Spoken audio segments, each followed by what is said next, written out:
Всего несколько дней назад мы проводили опрос в Караколе. Сегодня наш опрос будет в Джалабаде. Джалабад, конечно, дальше от Бишкека. И у наших зрителей возникают вопросы, а за чей счет мы ездим и проводим такие опросы? Видимо, я, наверное, сейчас вам покажу. Вот, я снимаю традиционную майку. Это займет немножко времени.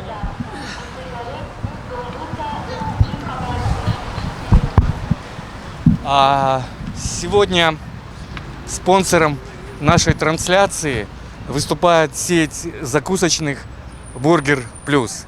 И благодаря им мы находимся в прекрасном городе Джалабаде. Что касается Джалабада, это очень древний город, который был основан, потому что здесь именно проходили целебные источники, и все караванные пути останавливались. Постепенно город зарождался, и если читать Википедию, это третий город по величине в Кыргызстане с населением 120 тысяч человек. Теперь я передаю слово Айтурган. Она в такой же маечке. Вот, смотрите, я пока положу эту маечку, отнесу, она вам расскажет, где мы находимся. Саламатсыздарбы? Бургер Плазга ыраазычылыгыбызды билдиребиз. Бүгүн Жалал Абад шаарындабыз. Күн ыпысык.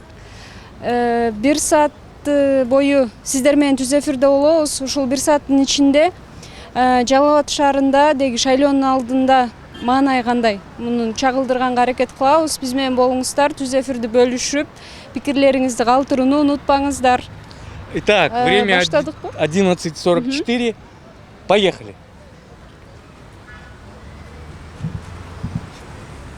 Здравствуйте. Я хотел поинтересоваться.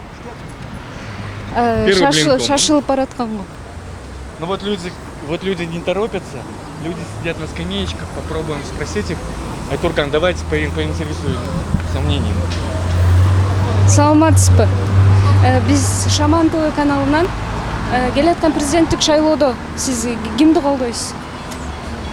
Мен кимди колдойм? Мен ким жакшы ушу өлкөбүздө өнүктүргөнгө жакшы иштесе ошону колдой беребиз.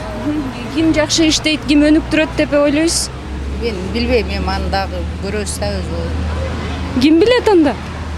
Билебиз, ошого жакын эми караштырабыз да.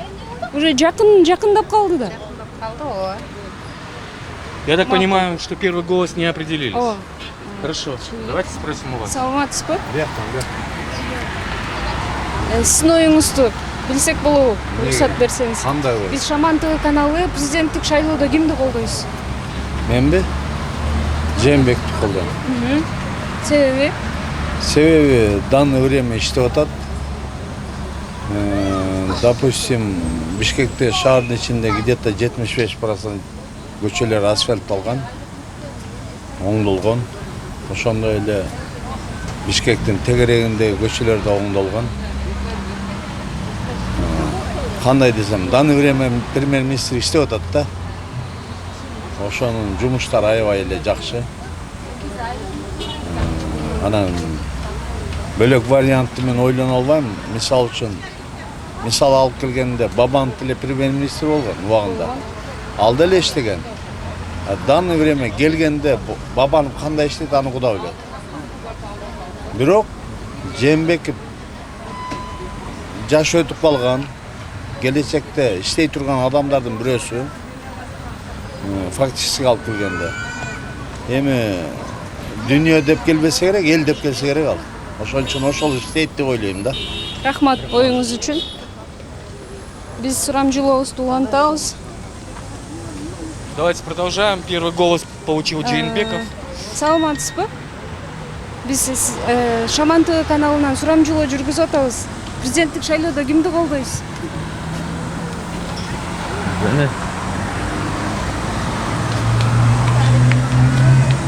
За кого будет голосовать? Тынчын албайбыз. Сурамжылообузду улантабыз. Ну что ж, мы идем по центру Джалабада. И вот здесь вот знаменитый мост такой переходной. Он был сделан давно. Если наш оператор немножко повернется, давайте покажем. Вот по нему идут люди. Но прежде чем на него заходить, я предлагаю просить и пройти дальше и поинтересоваться мнением людей. ооба көпүрөгө кирерден мурун бул жактагы бардын оюн сурап көргөнгө аракет кылабыз.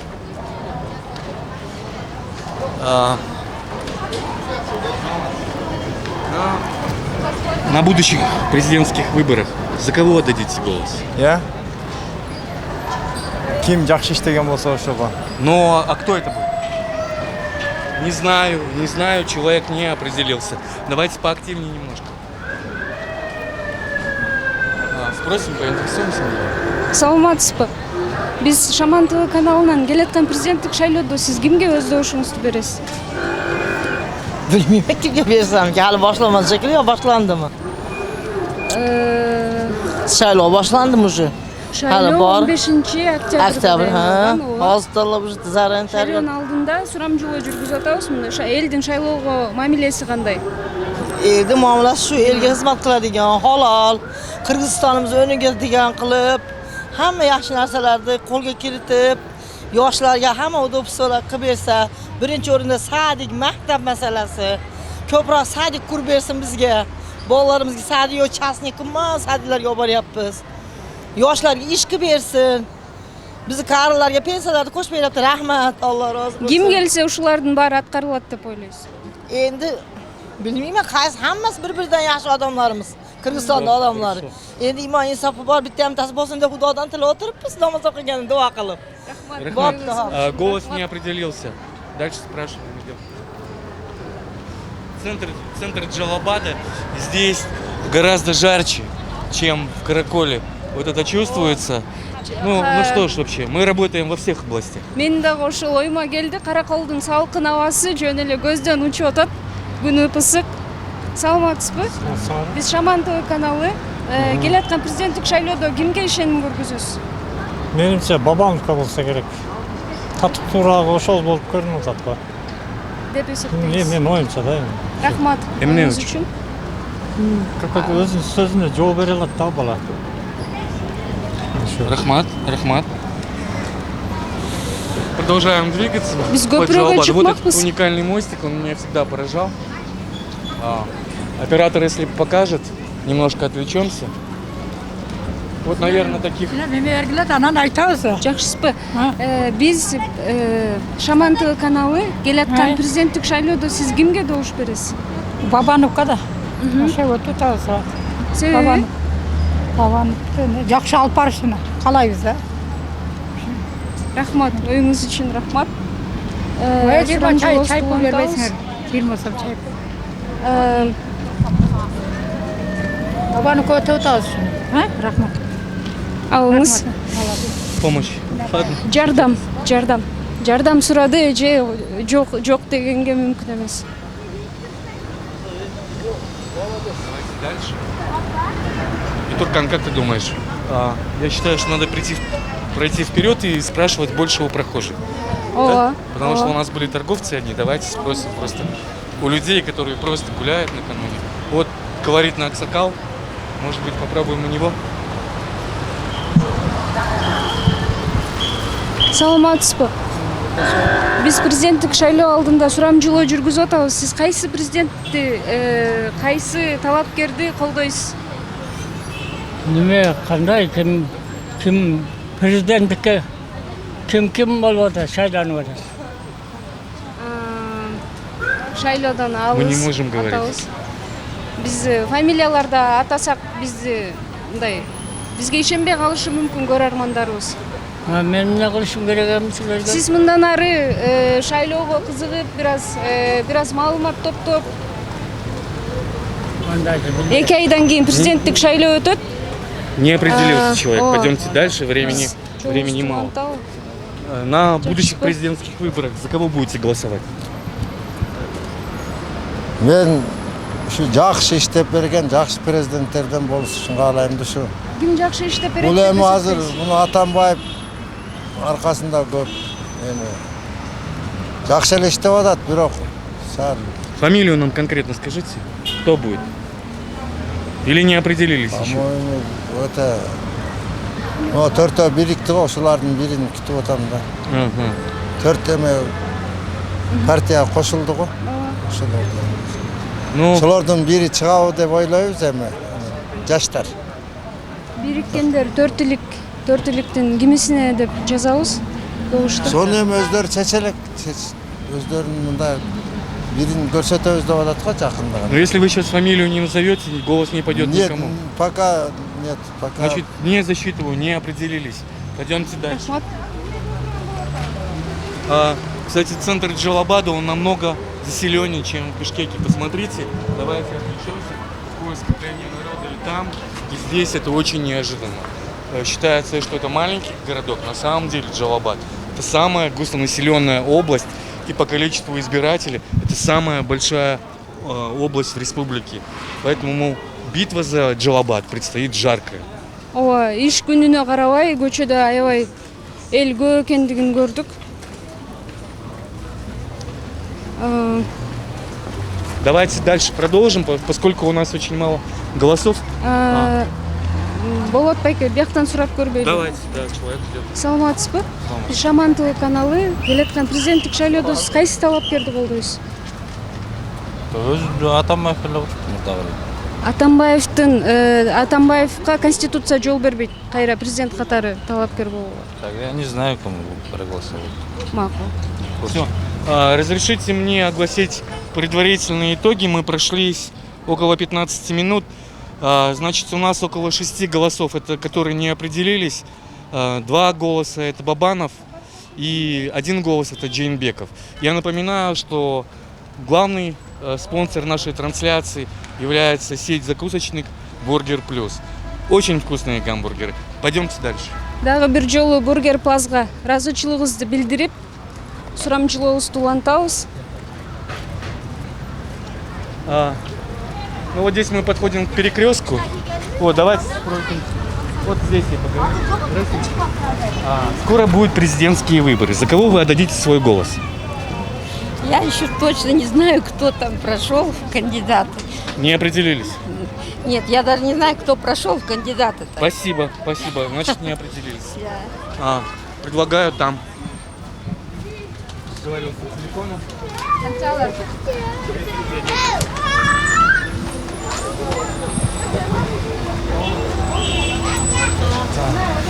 Скоро будут президентские выборы. За кого отдадите свой голос? За Бабанова. Почему за Бабанова? Ну, просто так хочу. Имеете право. Можно поинтересоваться вашим мнением? Она, девушки у нас стеснительные, но Джалабаде вот это вот особенно подчеркивает. Ну, это, наверное, тоже хорошо. Восток. За кого отдадите голос на предстоящих президентских выборах? Еще время есть у нас. Не определились? Да. Хорошо.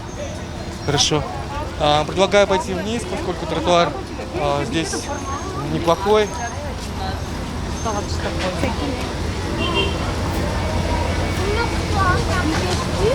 Вот девушка не спешит. Поинтересуемся. Тынчын албай эле коелу. Бияктан сурап көрсөк болот байке. Саламатсызбы? Биз Шаман ТВ каналы келаткан президенттик шайлоодо сиз кимди колдойсуз? Алмаз Атамбаев. Атамбаевдин кайра президент болууга конституция жол бербейт. Не Унда айта албайм. Странно. Можно я скажу, тут свой комментарий добавлю, что очень хорошо поддерживают в Джалабаде Атамбаева, но кто от партии СДПК пойдет, даже не знают. Поэтому мы не засчитываем эти голоса, мы не можем. Дальше.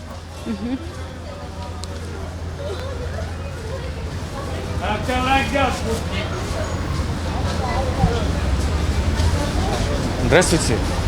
На предстоящих президентских выборах кому отдадите голос? Да, никого не знаю. Кандидатов не знаю, да. Спасибо большое.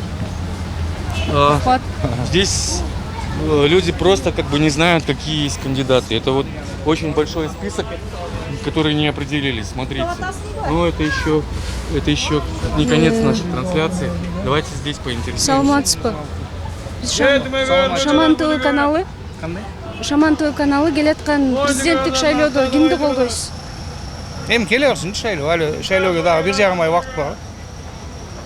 Ойланып көреміз ошоға чейин. Не определились.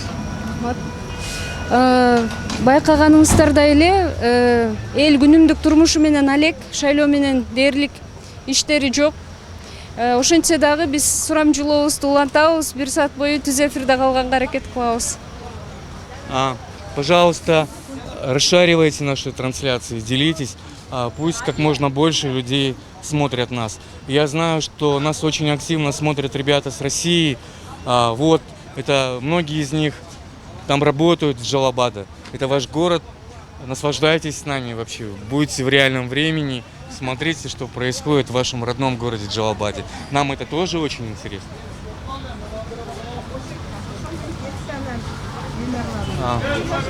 Здравствуйте. На предстоящих президентских выборах кому дадите голос?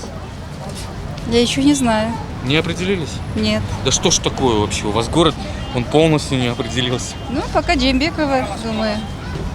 Но что мне записать? Не определились или? Ну, Джембекова пишите. Все-таки, да? Ну что ж. Ну, более порядочный человек, я вижу в нем. Вот. Рахмат. Ну, последнее слово решающий человек сказал. Записываем Джейнбекову 2 голоса. Здравствуйте. На предстоящих президентских выборах кому отдадите свой голос? Это же секрет. Не определились? Не. Не будете говорить, да? Хорошо, так и записать. Спасибо. Ладно. Ребят, вы голосовать можете уже? Еще нет? Нет. Ну вот наш рынок Айтурган. Давай попробуем туда вообще окунуться. Базарды аралап. Ходим, здесь не очень активно люди отвечают нам. Ну, на базарах, может быть. Заодно посмотрим особенности Джалабада.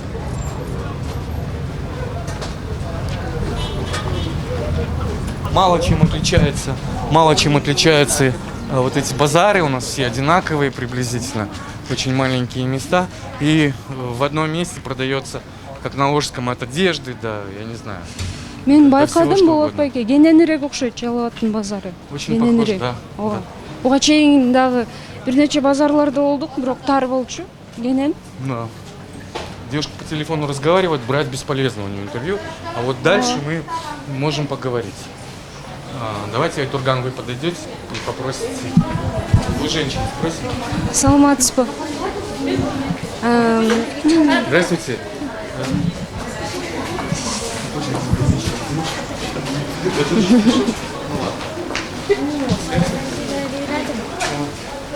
Потом. Шашып бараткандардын пикирин айткысы келбегендердин тынчын албайбыз. Здравствуйте. На предстоящих президентских выборах кому отдадите свой голос? Я? Да. Сооронбай Жээнбеков. О, почему? Потому что он работал очень хорошо. Мы так думаем. Великолепно. 3-й голос получает Сооронбай Жээнбеков.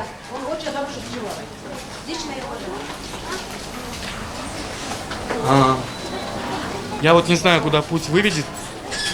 Айтурган, туда пойдем. Куда? Пойдем туда.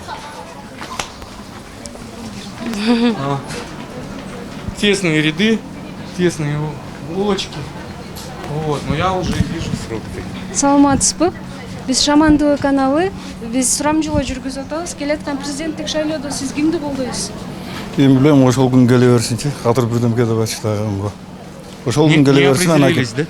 Не, пока татыктуусун тандаш керек. Рахмат. Саламатсызбы. Здесь. Шашып баратышкан го. Да, мы людям перекрываем дорогу. Немножко дальше. Саламатсызбы. На предстоящих президентских выборах чей голос? Кому отдадите? Я? Вы подсматриваете. Я выбираю Бабанов. Почему? Ну, он же хороший человек.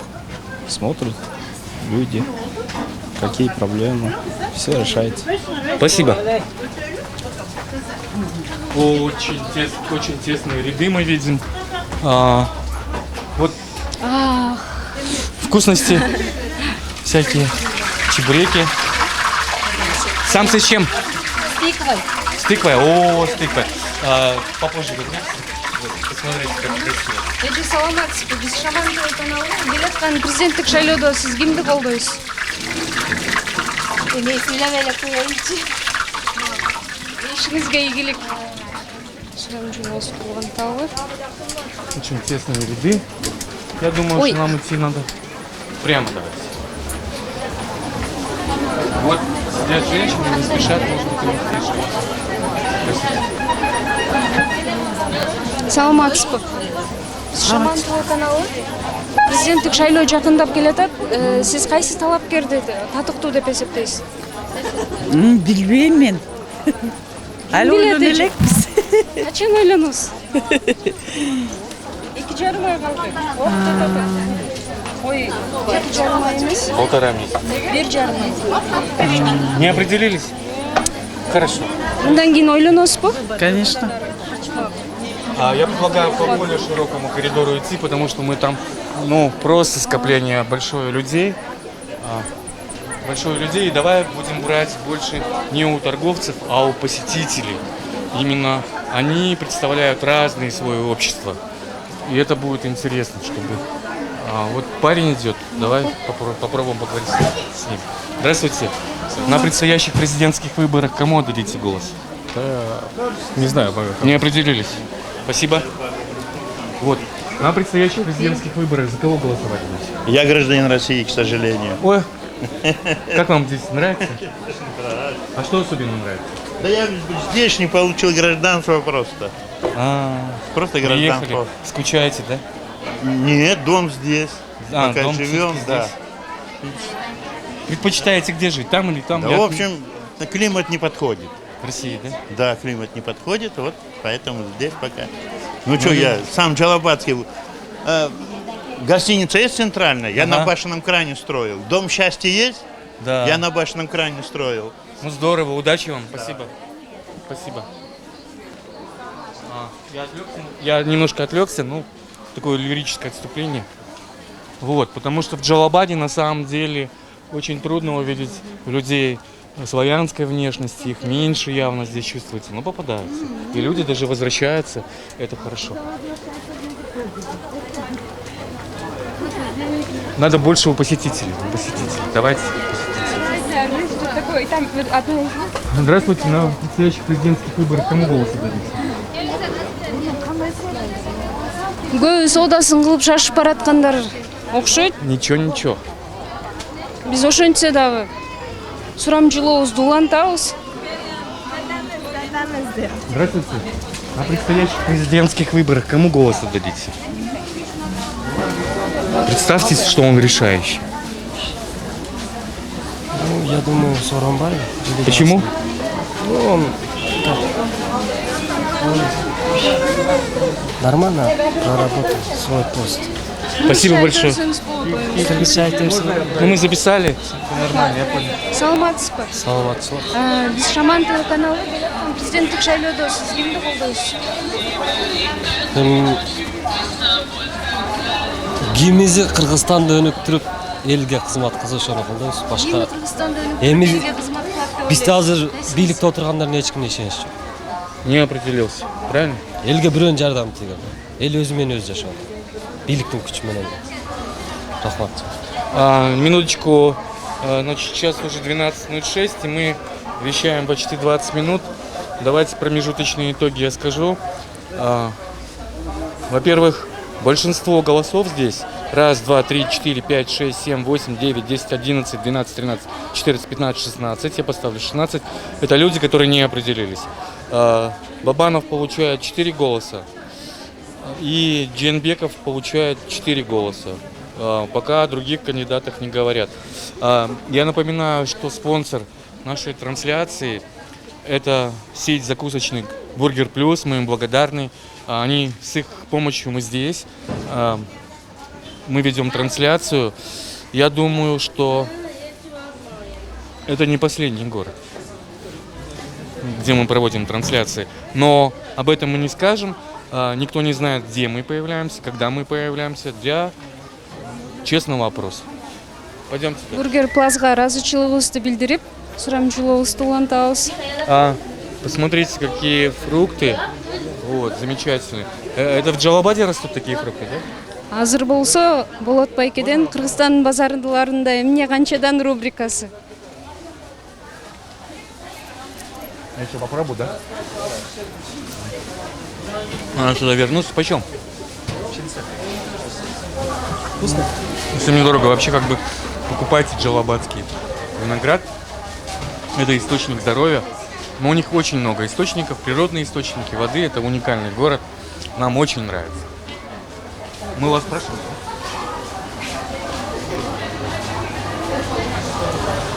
Больше у людей простых. Саламатсызбы. Биз Шаман ТВ каналы сурамжылоо жүргүзүп атабыз. Шашып атасызбы? Макул. Быстренько, быстренько. Байке, За кого шашу. будете голосовать на выборах? Ну, я пока не знаю. Не определились? Дальше, дальше. Саламатсызбы. За кого будете голосовать на выборах? Не знаю. Не определились? Не определились. За кого будете голосовать на выборах? А? За кого будете голосовать на выборах? За кого? Ну, пока еще не. Не знаете? Нет. Мы очень неожиданно появляемся, и люди даже не готовы. Саламатсызбы. Биз Шаман ТВ каналынан келаткан президенттик шайлоодо сиз кимди колдойсуз? Bilmem kim. Ne kandidat? Kim koyuyor kandidat? Kim? Мы не можем говорить, кто кандидат. Вы должны назвать фамилию. Я даже не знаю, кто. Макул. Не определился человек. Ооба биз буга чейин айтып өткөндөй эле эл күнүмдүк турмуш менен алек шайлоо менен дээрлик иши жок. Я думаю, мы вышли с рынка. Базардан Здесь очень чыктык. ровная дорога, мы пойдем по ней. Люди заодно посмотрят виды. Кстати, можно навести на ту гору. Смотрите, какие классные виды. Вот, и там растут деревья. Вот эти деревья, вот эти горы, они освоены. И источники минеральные, и красота. Все находится там. В этом Джалабад очень уникальный город.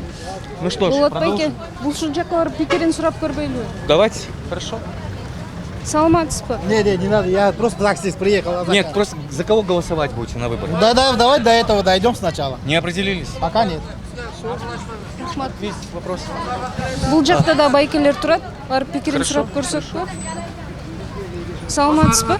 Биз Шаман ТВ каналы келаткан президенттик шайлоодо кимди колдойсуздар? Kimdi? Ақсақалыңызға сөз бергілечі. Келің Барынан сурайбыз. Вы за кого будете голосовать? Ошол күндер келе берсин. Не определились. Вы? Биз азыр ким азыр шайлоодон кандидаттар бар экенин дагы точно билбейм мен. Даже не знаю. Кимди татыктуу деп эсептейсиз?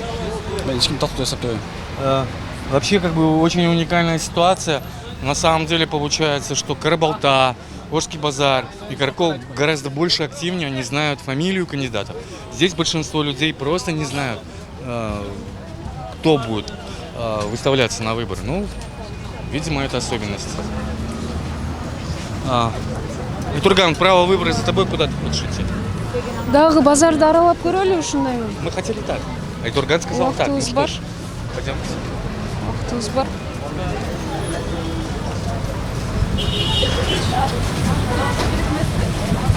Саламатсызбы. Шашып бараткандардан го. Здравствуйте. За кого отдадите голос на выборы? Люди тут спешат. Ну вот здесь спрос. Саламатс, за кого голос отдадите на выборы? А это я сам. Не определились? Не определился. Человек успел сказать. Саламатсызбы. Саламатсызбы. Биз Шаман ТВ каналы келаткан президенттик шайлоодо кимди колдойсуз? Али аныктай элек. Рахмат болуңуз үчүн. Не определился, да? О, Все хорошо. саламатсызбы. Келаткан президенттик шайлоодо сиз кимди колдойсуз? Көрөсүз да. Рахмат болуңуз үчүн. Ну, абсолютный лидер наших опросов сейчас — это те люди, которые вообще не определились. По 4 голоса у Джейнбекова и 4 голоса Бабанов. Идем дальше.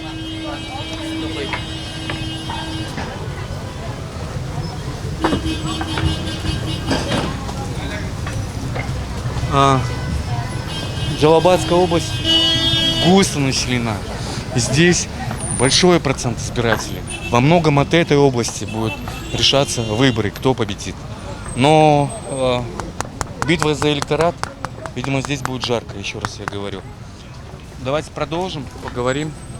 На президентских выборах кому отдадите свой голос?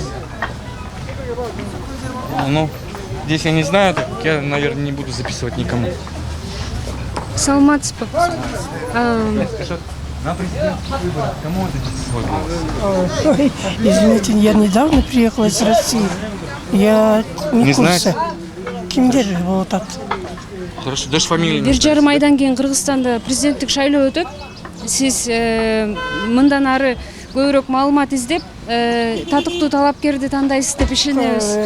Рахмат. Эмне дегенде элди поддержка кылган жакшы депутаттар немелер болсо, президент болсо бизге жакшы да, чынбы? Биз деле анда талалап жүрбөйбүз. Россия Кыргызстанга келип, өзүбүздүн шаарды, өзүбүздүн мекенибизди иштейт элек, туурабы?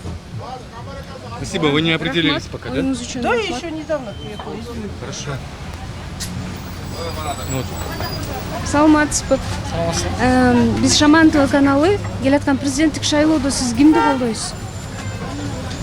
Менби? Мен ойлонуп көрө элекмин. Качан ойлонуп көрөсүз? Кичине убакыт бар го. Бир жарым ай эле калды. Ошондо Кудай берсе, ойлонайын деген оюм бар. Кудай берсе кыргыз элине бир жардам берген, бир ийгиликтүү элдин намысын коргогон кишини Шайлайсыз. шайлаганга аракет кылам, Кудай Рахмат. берсе. Можно? Өзү үчүн рахмат. Очень хороший мой знакомый. Кроме того, он профессионал по Саламатсызбы. айкидо вообще, мастер. Вот. Я хотел поинтересоваться, если серьезно, не подсматривайте. Кому отдадите голос на выборах? Это президентские выборы? Ну да. Может, секрет? Тогда скажите, пожалуйста, почему люди Джалабада самые секретные вообще? Не Почему знаю они не говорят? даже. Это Не такая знаю. особенность. Просто у нас сейчас у меня с каждой партией у меня знакомый, и хочу сейчас. То есть, если говорить. какая-то партия увидит, что кто-то Может сказал обидеться. кому-то выражение, поэтому Может обидится. обидеться, может. Настолько это все политизировано или не политизировано, Нет, я не пойму. Я нет. Нет, Я вообще здесь ситуация. Не знаю, вообще я вне политики, вообще-то молод байке. Хорошо, спасибо. Спасибо за ваше мнение. На будущих президентских выборах. Тоже молчат вообще. Тоже молчат. Это большой секрет. Здесь. Это удивительный город. Ну, Саламатсызбы. Келаткан президенттик шайлоодо кимди колдойсуз? Кудай билет. Кудай билет. ну что ж. Хорошо. Саламатсызбы. Биз Мен айттым жана өнердилер. сиз айттыңызбы? Рахмат. Рахмат. Мы в прямом эфире. Бул түз эфирдебиз, Шаман ТВ каналы. Биз көз карандысыз канал, Кайсы тарапсыз канал? сурамжылоо. Кайсы Шаман ТВ. Ютубтан, Фейсбуктан биздин баракчаларыбыздан көрө аласыз. Здравствуйте. На будущих президентских выборах я foreigner. You come from Turkey? Teşekkür ederiz. Teşekkür ederiz. Здесь очень много иностранцев. Чет Турки элдиктер. приезжают. Здравствуйте. На Саламатсызбы. президентских выборах кому свой голос отдадите? Мадмарова. О, почему? Он честный политик. Спасибо. Спасибо. Рахмат оюңуз үчүн. Сегодня, можно сюда микрофон? Сегодня мы стараемся опрашивать как можно больше горожан и как можно меньше торговцев, потому что я так считаю, что здесь разные слои населения, и на самом деле как бы это важно. Давайте я сейчас посчитаю предварительные итоги. Я не буду говорить, ну, подавляющее большинство это те люди, которые не определились. Мы имеем также 5 голосов за Бабанова, мы имеем Джейнбеков 5 голосов и плюс голос Мудумаров. Вот пока такие результаты. Спонсором нашей трансляции является сеть закусочных.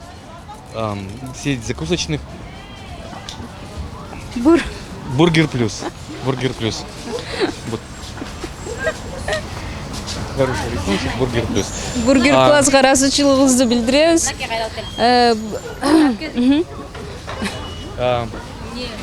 Вот тут собрался народ и хочет что-то сказать вообще. Биз определенно. сурамжылоо жүргүзүп атабыз. Эгер айта турган сөзүңүз бар болсо, оюңузду билдиргиңиз келсе айтсаңыз болот.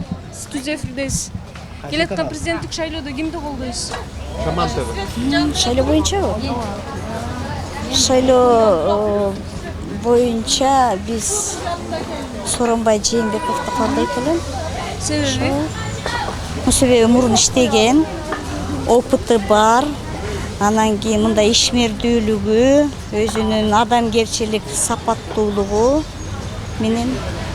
Анан эгерде биз ошо мурунку иштеген ишмерлерди эметсек, алардыкы эми кичине опыты бар да. Ошондой деп ойлойм мен. Рахмат оюңуз үчүн. Сиздер да оюңуздарды билдирсеңиздер болот. Кандай боюнча? Келаткан президенттик шайлоодо кимди колдойсуз? Сооронбай Жээнбековду. Сиз дагы? Себеби?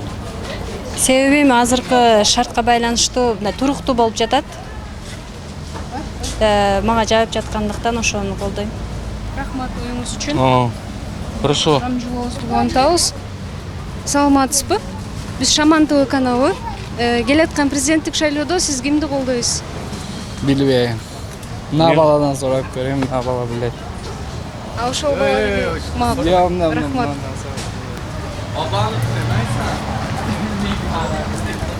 Большинство людей пока скрывает свое мнение. Ну, я не знаю, с чем это связано. Может быть, или слишком политизированный город, и все люди поделены уже на партии, или слишком аполитичный. Вот два моих вот таких предположения. Ну что ж, давайте продолжим, поскольку голосов... Менин оюмча да эки гана себеби бар. Же өтө саясатташкан, же болбосо күнүмдүк турмуш менен алектенип атып, баягы унутуп коюшкан таптакыр, иши жок шайлоо менен. Смотрите, вот там висит флаг, и если покажем, город готовится ко Дню независимости. Ну, явно это новое здание многоэтажное, хотя Джалабад в большинстве своем он двух-трехэтажный вообще, из таких зданий состоит. Ну, очень интересно. Ну, давайте продолжим, потом повернем или вот снова на рынок зайдем, где будет много народу. Давайте пойдем туда. Саламатсызбы? Бул Шаман ТВ каналы. Келаткан президенттик шайлоодо кимди колдойсуз? Бабанов. Себеби? Просто так. Нормальный человек, короче. Рахмат. Что ж, плюс получает Бабанов. Жол берели.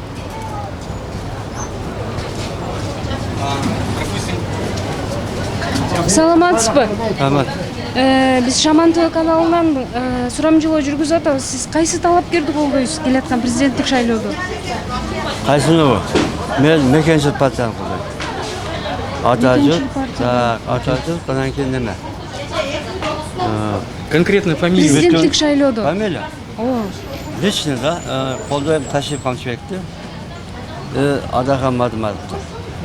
Одного Ташип Камчыбек. Алар биригишкен төрттүүлүктөн го дейм. Ну, Ташиев, Мадумаров. Хорошо, пусть голос получает Ташиев, правильно? Спасибо. Желаю успех. Рахмат, сизге дагы.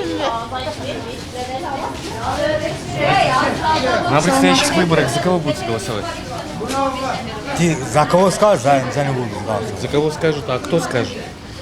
Ты скажешь, не я. А я скажу. Хорошо. Коева. Я не знаю. Я уже как бы воздействую на людей, за кого скажу, за того будет голосовать. Ну, на самом деле.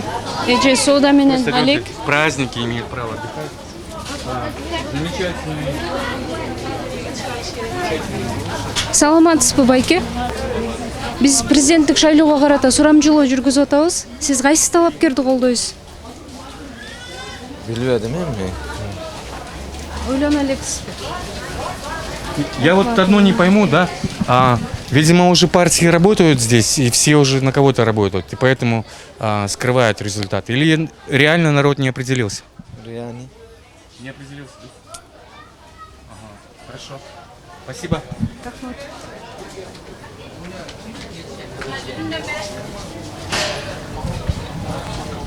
Ну, опять же, вот такая красота. Давайте просто покажем.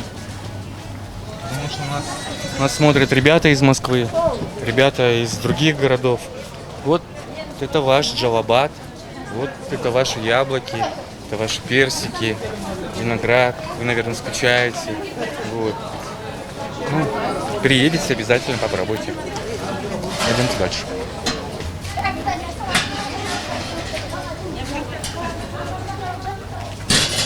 Я думаю, у женщин, наверное, они не определились, да? Спросим?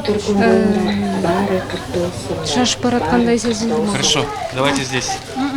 Не будете говорить? Я не смогу. Сурап көрөлүм. Саламатсызбы? Саламатсыз, келеді оны. На предстоящих выборах за кого дадите голос? Я пока не могу отвечать. Не определились. Когда будет выбор, тогда зайду и буду отвечать. Спасибо, спасибо. Мы думаем, кого выбрать. Какой человек должен быть.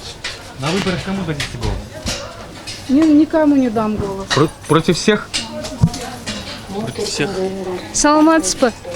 Биз Шаман телеканалы келаткан шайлоодо сиз кимди колдойсуз? Президенттик шайлоодо.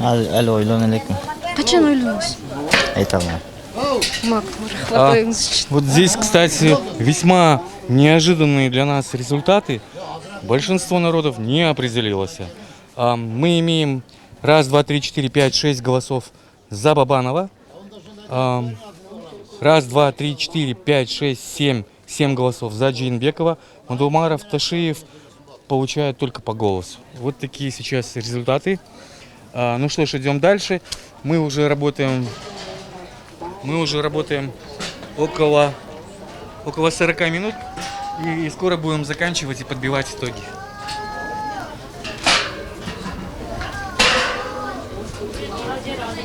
Жарко, да? Очень жарко, просто в Караколе было. Караколдо попрохладней. Салкыныраак болчу. Давай поинтересуемся. Саламатсызбы? Келаткан президенттик шайлоодо кайсы талапкерге добушуңузду бересиз?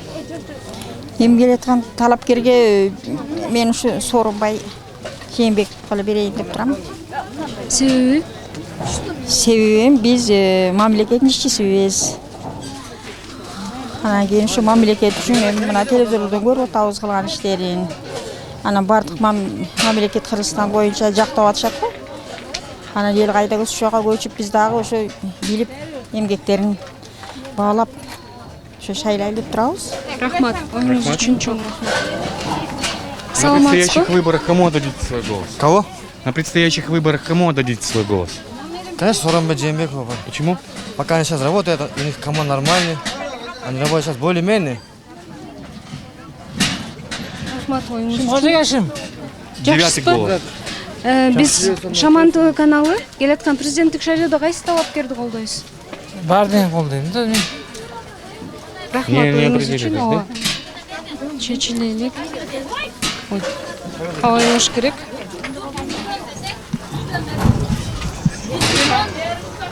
Жүз он десек та бизден алба койду, 120 сенден алабы. Саламатсызбы? Биз Шаман телеканалы келаткан президенттик шайлоодо кайсы талапкерге добушуңузду бересиз? Кому отдадите голос на предстоящих президентских выборах? Даже не знаю. Не определились? Да. Хорошо. Рахмат. Кстати, действительно, этот вопрос застает врасплох большинство людей. Они просто теряются, они даже не думают. Видно, что пока они раздумывают. Вот, видимо, другие насущные проблемы, урожай там, заботы. Вот. Предстоящая схватка за Джалалабад впереди. Саламатсызбы?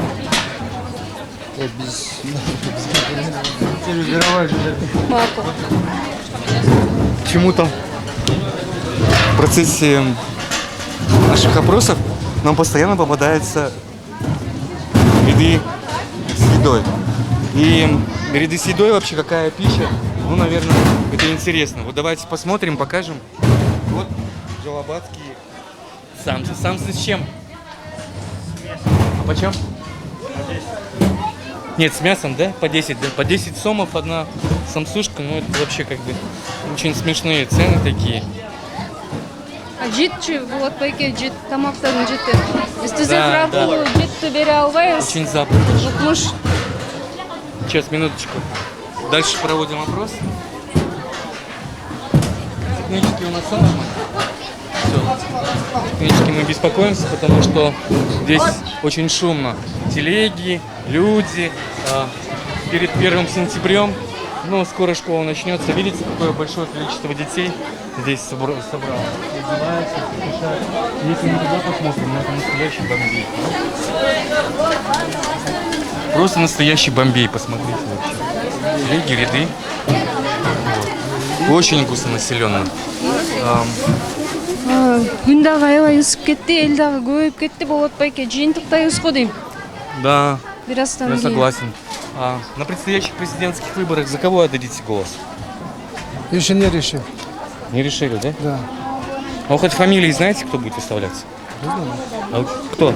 Как думаете, основные претенденты? Я не буду пока сказать. Это секрет. Жалобат самый секретный город вообще, я думаю, что. Саламатсызбы? Шашып Не бараткан. ответил, спешат. О. Здравствуйте. На предстоящих президентских выборах кому голос дадите? Мен түшпейм. Не определились? Не определились. Человек не определился. Типичный ответ. У меня очень много крестиков, у меня даже, как бы скажем, места уже не хватает. Те люди, которые не определились, посчитать. Но это абсолютное большинство. Идем дальше. Я думаю, что... Здравствуйте. На предстоящих президентских выборах кому отдадите голос? Давайте. В наших службах я опасна и трудна. Да, Селкин? Милиция при исполнении, Айтурган. как бы, Айтурган, я запутался. Ну, конечно, они не будут отвечать. Ой. Вечером сурайм. Больше спрашиваем у прохожих, больше у людей. Вот, немножко Ошого осталось. аракет кылып атабыз биз дагы. Анан көрүүчүлөр өздөрү деле күбө болуп атат болуш керек. Көп эле шашып баратканбы же жөн оюн билдиргиси келбейби билбейбиз. Өтүп кетип жатат. Ну, давайте кого-нибудь врасплох застанем и все-таки поинтересуемся. Очень большой рынок, кстати. Здравствуйте. На президентских выборах кому свой голос отдадите? Даже не думал. Он даже не думал. Саламатсызбы? Келаткан президенттик шайлоодо кимди колдойсуз? Эми көрөбүз да кимди колдоо. Караштырып. Не определились?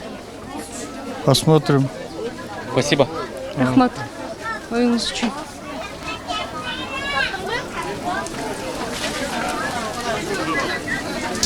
Здравствуйте. На президентских выборах кому отдадите голос? Не знаете? Не определились снова. Ну, что ж, тенденция уже ясная нам, Айселка. Мы можем выходить. Я думаю, что делать, подбивать уже итоги. Но потихоньку, пока мы идем по проходам, мы будем еще опрашивать людей. Вот разных. Давайте попробуем еще пару мнений. А болот байке?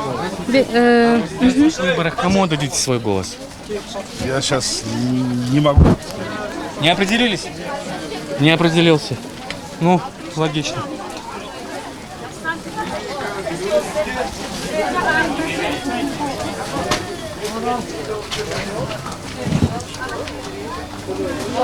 Очень... Жыйынтыктай берсекпи? Я, если посмотреть, если наш оператор повернет камеру на 180 градусов, вы посмотрите, как много здесь людей. Я ни на одном рынке пока из тех, где мы делали опросы, не видел такое большое количество людей. Очень тесно. Ну, 30 августа, может быть, перед праздниками. Вот все стремятся что-то купить, что-то сделать. И, может быть, им не до нас. Но мы, опять же, приезжаем в любое место, не предупреждая никого. Это самый и честный, независимый опрос.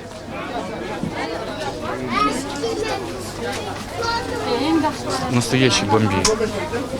Просто куча народа. Вот, все куда-то спешат. Я думаю, что Джалабат очень большой город. Саламатсызбы? Келаткан президенттик шайлоодо сиз кимди колдойсуз? Не определились? Еще один голос не определился. Повернем сюда. Саламатсызбы байке? Келаткан президенттик шайлоодо сиз кайсы талапкерди колдойсуз? Эми биздики ар кимдин өзүнүн ылайыктуу адам болсо дагы бизге аерде караштуу адам канчалык келишип ушун неме кыла турган болсо биз ошону илейбиз. А биз мындай андай дей албайбыз эч качан. Сөздүн ачыгы кабыл болсоңуз карындашыбыз. Рахмат өзү үчүн. О, да. Я так понимаю, вы еще не определились. Нет, не такая вот досрочная, когда будет за человеком. Я понял. Можно дать. Спасибо. Кабыл болсо. Рахмат оюңуз үчүн. Саламатсызбы эже? Келаткан президенттик шайлоодо кайсы талапкерди колдойсуз? Мен только Мадумаровты. Себеби? Себеби ал чынчыл. Очень красиво говорит, очень красиво общается с людьми. Я только за Мадумарова. Спасибо. Рахмат. Все?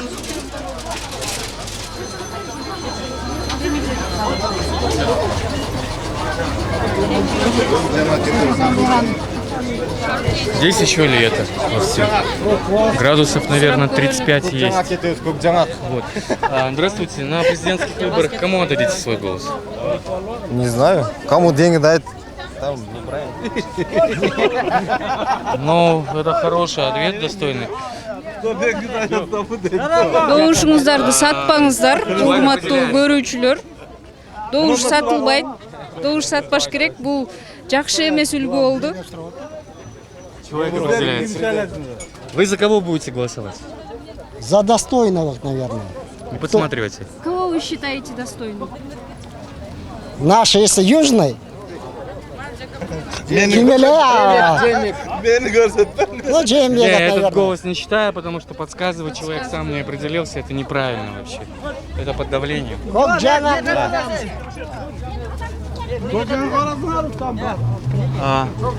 По нашим правилам человек должен самостоятельно сказать, назвать свою фамилию. Саламатсызбы. Если он не называет Биз фамилию, это Шаман неправильно. ТВ каналы келаткан президенттик шайлоодо кайсы талапкерге добушуңузду бересиз?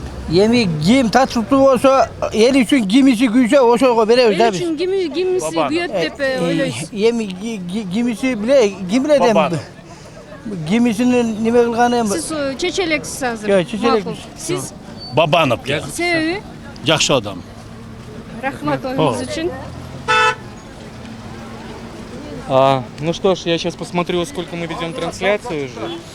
Я думаю, что ведем, ну, минут еще 5. Я думаю, мы опросим и потом как бы завершим и подобьем итоги. Итоги. Пойдемте, выйдем с рынка, очень тяжело там было ходить. Кстати, прекрасный вид на Джалабад, если на 180 градусов развернемся, видите, вот горы. Вот. Город находится прям в окружении гор. Вот там растут сады, видимо. Вот каждый клочочек земли здесь используется. Что ж, Айтурган, тебя выбирать. Куда идти?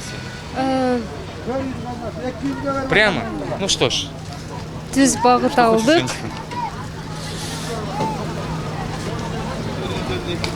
Саламатсызбы эже? Не хочешь говорить. Шашып бараткан го.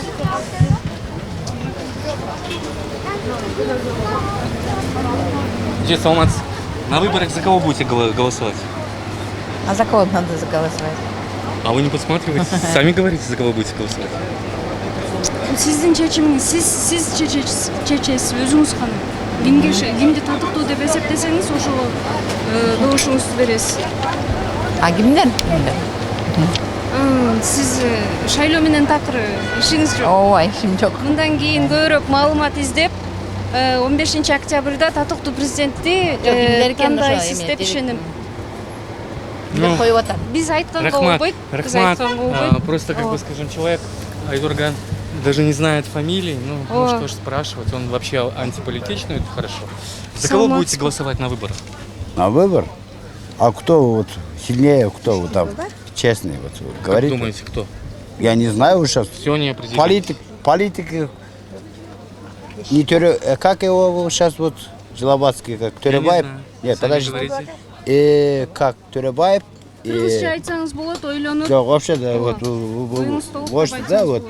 Может, я могу на русском, на английском могу разговаривать, вот, знаете, вот, политики разные, да, вот, что вот голосовать, я не знаю, у кого голосовать, это честно. Все хорошо, не Да. определились. Да. Почему? Төребаев это наш земляк, это гарантия. Не только земляк, а он молодой, энергичный и правильный. Спасибо. Может быть, да. Спасибо. Ладно. Вы первый раз сказали, не определились. Да. Я поставил тот вопрос. Здравствуйте. На выборах за кого будете голосовать? Покажет время, вот, узнаем. Не определились. Пока не определился. Ну что ж, хорошо. Я думаю, что пора подводить итоги, завершать трансляцию. Давайте подойдем. Опять же, вот, найдем случайного человека. Вы нам можете помочь? Ну хорошо, найдем другого. Вы нам можете помочь? Давайте. Вы меня знаете? Нет. Я вас тоже не знаю. Я вас тоже не знаю. Я пожалуйста. предлагаю вместе нам просчитать голоса. Считаем. Не определились. 1, 2, 3, 4, 5, 6, Может, 7, да. 8, 9, Может, так 10, и 11, может, да. 12, 13, Да, 14, 15, 16, 17, 18, 19, 20, 21, 22, 23, 24, 25, 26, 27, 28, 29, 30, 31, 32, 33, 34, 35, 36, 37, 38, 39, 40. Правильно? Правильно? Да. Вот Правильно? знаете, вот. Нет, что- подождите, считаем. 40. Что Бабанов. Бабанов, 1, 2, 3, 4, 5, 6. 1, 2, 3, 4, 5, 6, 7. Правильно? Да. 7 голосов. Знаете, вот, Турабаев. Турабаев, 1 да, голос. 1 голос. Знаете, Джейнбеков. Считаем. А 1, кто он 2, такой, 3, Джейнбеков? 4, 5, 6, 7, 8, 9. Правильно? Я знаю, Правильно. кто он- Манумаров 2. Кто он такой? Правильно? Джейнбеков. Джейнбеков, кто он такой? Я не знаю, вот тут Вот, написано. а вы сами знаете, Шиф. что будете голосовать тогда? Вот. Вот определитесь, пожалуйста. Имеет право, имеет народное. Если вы, Итак, если вы не знаете вот, давайте поговорим. Джейнбекова, да, если да, вот что будете голосовать его? Я Правильно? не выражаю свое мнение. Нет, я знаю, вот, как его, раз он не политик, ничего, как Болотбеке будете биз голосовать? Правильно? Да. А что будете Негизи- голосовать, что будете сейчас по улицам будете ходить и будете голосовать, что будете вот, да, вот. Хорошего вам настроения. Правильно. С праздником Так нельзя, наступающим. да. Спасибо. Да, держитесь. Так нельзя. Держитесь. Хорошо. Сами не знаете, что Итак, я подобью О, итоги. бул түз эфир. Ну, это прямой эфир. Всякое, может быть, вы видите, что это не постановочные действия. Перед праздником, естественно, народ расслабляется, он имеет полное право, это хорошо. Что вы хотели? Да. Нет, мы в прямом эфире, мы сейчас выключим, потом я вас послушаю, хорошо? Ладно, попутно. Итак, 40 голосов в Джалабаде — это люди, которые еще вообще не определились, которые думают, за кого отдавать свои голоса. Ты озвучь, Турган. 60-ка жакын кишини сураганга үлгүрдүк. 60-тын ичинен 40-ы кимге добуш берерибизди чече элекпиз, деги эле ойлоно элекпиз деген оюн билдирди. Дальше? Кийинкиси Дальше, жети добуш Бабанов үчүн. Төрөбаевди бир киши колдоорун билдирди. Андан сырткары Жээнбеков үчүн 9 киши, Мадумаров үчүн 2 киши добушун берди, жана ошондой эле Ташиев үчүн 1 киши. И на этом мы заканчиваем нашу трансляцию. Хочу напомнить, что благодаря эта трансляция состоялась, благодаря сети закусочных Бургер Плюс. Вот, и это не последняя трансляция. Я не знаю сейчас, куда мы поедем, это будет тайна, я думаю, да, Туркан?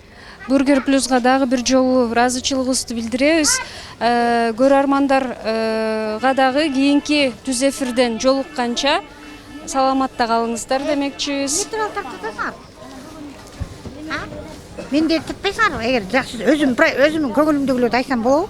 Сейчас закончим трансляцию, потом с вами с удовольствием. А где, когда Вот встречаем? буквально он сейчас выключает, мы заканчиваем. Вы это понимали? Хорошо?